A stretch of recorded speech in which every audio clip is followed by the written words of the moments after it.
Even the best espresso machine won't make amazing coffee without the right beans. So, let's talk to an expert to get the inside scoop. Paul Geshos is a professional coffee roaster. So, let's ask him what to look for to enjoy third wave specialty coffee.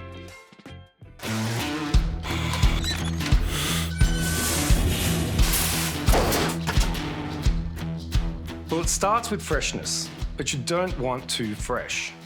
Coffee beans are at their peak flavour from about 5 to 30 days out of roast. Immediately after being roasted, coffee releases CO2, so using it before that 5-day mark makes it a bit more challenging to work with.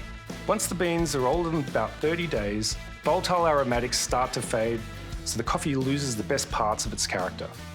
Coffee beans of different origins, roast profile and age all need optimal temperatures to bring out their best. 93 degrees Celsius is a great starting point to understand the flavour potential of any coffee.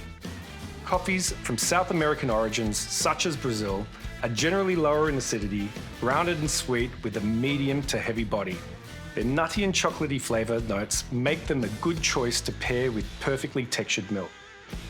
On the other hand, coffee beans from African origins, like Ethiopia and Kenya, are higher in complex acidity and can be more floral and delicate. Stone fruit and citrus are very common flavour notes you'll experience and make these origins the perfect choice for a single origin espresso or long black.